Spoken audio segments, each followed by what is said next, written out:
आप सब पर सलाम थी। मैं यासिर रशीद हूँ और आप मेरा वीलॉग देख रहे हैं। नाज़रीन, आने वाले दिनों में कुछ चीजें ऐसी होने वाली हैं जो बहुत हैरत अंगेज होंगी और अच्छाई की तरफ नहीं लेके जाएंगी। जिस तरीके से अली अमीन गंडापुर साहब का एक बयान जो मुतवातर गर्दिश कर रहा है और जिसके ऊपर तबसरे हो रहे हैं, मुख्तलिफ लोग अपनी राय दे रहे हैं, जो उन्होंने ये कहा था कि अगर कोई करप्शन मांगे और आपसे रिश्वत मांगे तो उसका सर फाड़ दो, और कहना मेरा नाम लेके उसका सर फाड़ना। तो इस ज़िमन के अंदर बहुत सारे लोगों ने बयानात दिए कि ये क्या हो रहा है, क्या इस तरीके से बयानात नहीं देने चाहिए। मेरा भी ये मानना है कि ये हुकूमत वक्त का काम है कि हुकूमत वक्त कोई ऐसी कानून साजी करे और ऐसे इकदाम उठाए कि वो रिश्वत का खात्मा करे, करप्शन का खात्मा करे। नहीं तो मौजूदा दौर के अंदर रमजान मुबारक का बाबरकत महीना है, लेकिन फिर भी किसी भी दफ्तर में या दुकान पर जिधर भी जाएं, जिधर भी देखें, जली कलम से रकम इबारत की एक तख्ती लगी हुई है।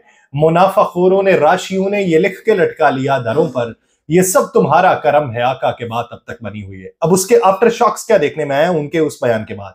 अली अमीन गंडापुर ने जो कहा कि जो अफसर रिश्वत मांगे सर फाड़ दो, खुद को भी जहन्नुम से बचाओ, दूसरों को भी बचाओ। तो आज पेशावर मदीना कॉलोनी में फ्रेंचाइज है बेनजीर इनकम सपोर्ट प्रोग्राम की।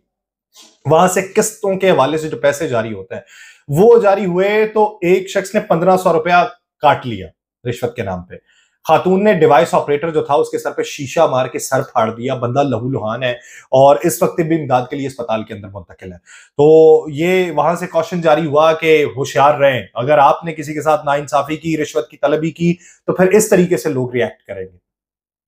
कभी कभार जो कवानीन होते हैं उन पे अमलदारी ना हो तो फिर उसका अंजाम ऐसा देखने को मिलता है कि किसी के बस में नहीं होता। मिसाल के तौर पे कुछ कवानीन ऐसे सख्त गिरे हैं कि जिसपे किसी गवाही की भी जरूरत नहीं पड़ती। चार बंदे खड़े होकर गवाही दे दें किसी के खिलाफ और गवाही दें, बंदा अंदर, बंदे को सजाए मौत हो जाए। उसी तरीके का यह मामला है। कोई भी किसी पे इल्जाम लगा के, रिश्वत का इल्जाम लगा के उसका सर फाड़ने की नौबत तक ले आए, दूसरे लोगों को उसमें मुलव्वस कर लेके ये रिश्वत मांग रहा है, ये मामले का हल नहीं है। मामले का हल रियासत की अपनी जिम्मेदारी होती है। रियासत बावर करवाए, रियासत जो है वो अपनी कानून की अमलदारी को मुमकिन बनाए, रियासत अपने इदारों के अंदर इस्लाहात लेके आए और रियासत इस बात को मुमकिन बनाए कि अगर कोई रिश्वत की तलबी करता है तो उसे इबरतनाक सजा देकर, निशाने इबरत बनाते हुए दूसरों को पैगाम पहुंचाए कि इस तरीके से रियासत जो है वो बर्दाश्त नहीं करेगी अगर रियासत को कुर्सी के कीड़ों की तरह, अपने दीमक की तरह चाटने के मुतरादिफ समझा दो। ये पैगाम होता है, लेकिन उसको नहीं लिया गया। खैबर पख्तूनख्वा से वज़ीर आला अली अमीन गंडापुर साहब, फिर उनकी ये खबर, वही मेरी बात कि मुस्तकबिल के अंदर अली अमीन गंडापुर ही सुनाई देते होंगे वज़राए आला में से। उन्होंने ये कहा है कि मरीम नवाज, नवाज शरीफ और आसिफ जरदारी पर डीआई खान में FIR दर्ज है। हमें धमकियों से इज्तनाब किया जाए। ऐसा ना हो कि आपके घर पुलिस को भेज दें, वफाक और पंजाब की हुकूमत अपनी हरकतों से बाज आ जाए, और हरकतों से बाज नहीं आते तो हम फिर देखते हैं कि ये कैसे हुकूमत चलाते हैं। उन्होंने ये भी कहा कि जाली FIR दर्ज की गई। अली अमीन गंडापुर ने कहा कि वफाक और पंजाब को अपनी हरकतों से बाज आना चाहिए। अगर नहीं होगा तो फिर मरीम नवाज, नवाज शरीफ और आसिफ जरदारी के खिलाफ जो डेरा इस्माइल खान में FIR दर्ज हुई पड़ी है ना, फिर उस पे एक्शन लेके हम यहां से पुलिस भिजवाएंगे अगर ये बाज नहीं आते हमें धमकियां देने से और हमारी गिरफ्तारी के ऑर्डर जारी करने से। लेकिन आज एक तस्वीर के ऊपर बड़ा वावेला मचाया जा रहा है। वो ये है कि जब चारों वज़राए आला खड़े हैं, सरफराज बुगटी हैं, वज़ीर आला सिंध सैयद मुराद अली शाह हैं, पंजाब की वज़ीर आला मरीम नवाज हैं, खैबर पख्तूनख्वा के वज़ीर आला अली अमीन गंडापुर हैं, दरमियान में खड़े हैं मियां शहबाज शरीफ साहब। तो उस तस्वीर के ऊपर है कि देखें जी, अली अमीन गंडापुर ने कंप्रोमाइज कर लिया। बहुत सारे लोग ये बातें करते हुए दिखाई देते हैं कि अली अमीन गंडापुर को वफाकी हुकूमत के साथ ताउन करने की तो बात की गई है, लेकिन वो ताउन जो है वो सूबाई और वफाकी सतह पे है।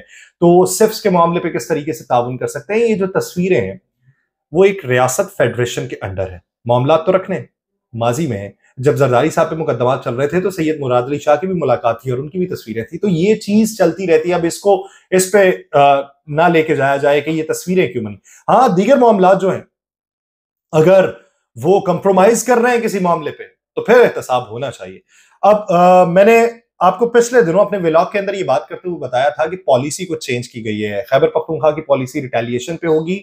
वफाक के साथ वही पॉलिसी हमें दिखाई दे रही है कि वो कहते हैं कि अगर FIR आप हमें गिरफ्तार करना चाहते हैं तो फिर आप पे भी FIRs हैं, हम भी आपको गिरफ्तार करेंगे। इस तरह के पैगाम पंजाब के हवाले से मैंने कहा था कि रिटेलिएशन जो है वो पंजाब असेंबली में दिखाई देगी। तो आज फिर वहां पे नारे लगे हैं कि मरियम का टब्बर चोर है, मैंडेट चोर के नारे लगाए गए हैं। तो इस तरह के नारे फिर लगाए गए जिसपे इजलास को मुलतवी करना पड़ा है और ये हुकूमत के लिए मुश्किल हो जाएगा।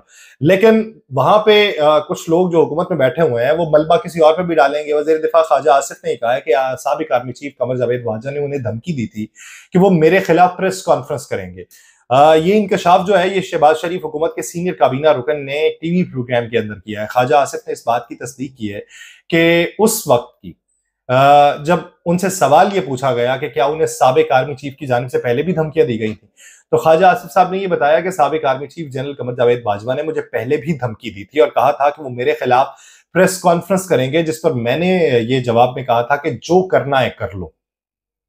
अब इतने बबांगे दोहल उनकी तरफ से कहा गया कि जो करना है कर लो, तो ये तो वही लोग हैं जिनको फोन करके कहा गया था कि मैं हार रहा हूं। ये मामला उस वक्त भी जेर बहस आया जब वजीर दिफा ख्वाजा आसिफ ने साबिक आर्मी चीफ और DGI फैज हमीद को तालिबान की वापसी की इजाजत देने की उनकी पॉलिसी पर कौमी असम्बली में तलब करने का मुतालबा किया। ख्वाजा आसिफ ने कहा कि साबिक जनरल्स को साबिका हुकूमत की पॉलिसी पर ब्रीफिंग के लिए बुलाने का कहकर किसी की तौहीन नहीं की। 2-3 साल पहले हमें ब्रीफिंग दी गई थी कि अगर तालिबान को पाकिस्तान वापस आने दे दिया गया तो एक नए दौर का आगाज होगा और अमन और भाईचारा होगा। हमें एक अलग तस्वीर पेश की गई थी, लेकिन फिर देखिए कि मुल्क के अंदर क्या हो रहा है। ख्वाजा आसिफ साहब ने इस सिलसिले के अंदर पार्टी की तरफ से कोई हिदायत मौसूल होने से इनकार करते हुए ये बताया कि उनके मुतालबे से किसी को नाराज नहीं होना चाहिए। अगर किसी को तकलीफ हो रही है तो मैं ये कहूंगा कि उसे जाने दो। उन्होंने ये भी कहा कि इंतखाबात के अंदर धांधली का मामला जो है वो सियासी मसला है। धांधली का मामला सियासी मसला यार, ये खुदा के बंदे ऐसे हैं कि जो इक्तदार के ऊपर बैठे हुए हैं तो कहते हैं धांधली का मामला सियासी मसला, यानी एक प्रोसीजर के तहत इंतखाबात हुए हैं और उस पर जो एतराजात लगे वो सियासी मसला है। वो कहते हैं अगर पीटीआई ऑडिट करना चाहती है तो 2018 से शुरू करें। बहुत अच्छी बात, यानी अब क्या ना करें, पीछे से करें। वजीर कानून आजम नजीर तारड़ साहब ने भी कहा कि साबिक फौजी हुकाम को तलब नहीं किया जा सकता क्योंकि मुंतखब अराकीन के अलावा कोई और ऐवान के फ्लोर पे नहीं आ सकता।